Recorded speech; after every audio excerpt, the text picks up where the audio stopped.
My name is K.Msama Kosani. Today I'm bringing to you the 5 enemies of our academic excellence. Number 1 enemy is simplifying reading. For the purpose of learning, knowledge is divided into 2. We have basic knowledge and we have complex knowledge. We get basic knowledge from our teachers when we are taught in the class, and we get complex knowledge by reading various books. Students who simplify reading normally rely on a single source of information, and they rely on lecture notes. They don't go to read these books, and therefore they remain with basic knowledge. That is enemy number 1. Enemy number 2 is ignoring some important parts or skipping them.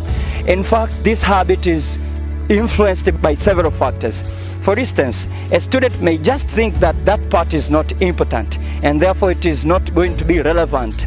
Therefore, he won't face it. The other reason a student may ignore it because the concept itself is complex or has been presented in a bit technical language. That is a second enemy. Enemy number 3 is postponing.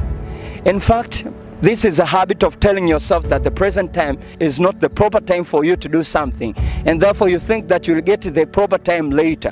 Yes, this is an enemy for your academic excellence. The result is you find yourself with the bulk of assignments which you have to do, with the bulk of notes which you have to read, which you have not read. Enemy number 4 is reading extensively but blindly. In fact, for everything that we read, there are certain expectations that our instructors have on us upon completion. So a student who reads blindly does not know these expectations, does not know these objectives.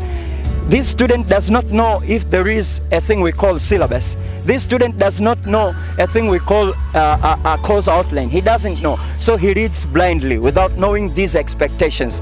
This is enemy number 4. And enemy number 5 is abusing our mental faculties. We have 3 mental faculties. We have reason, we have understanding, and we have memory. If you abuse these 3 mental faculties, you won't be successful in your learning. In fact, we abuse our reasoning by cramming.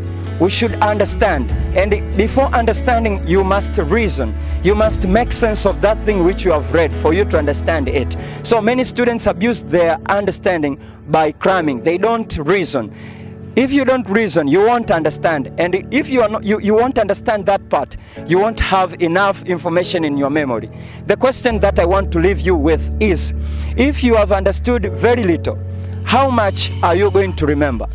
In fact, you won't become great, you won't become a good performer if you don't exercise these 5 attributes. Thank you.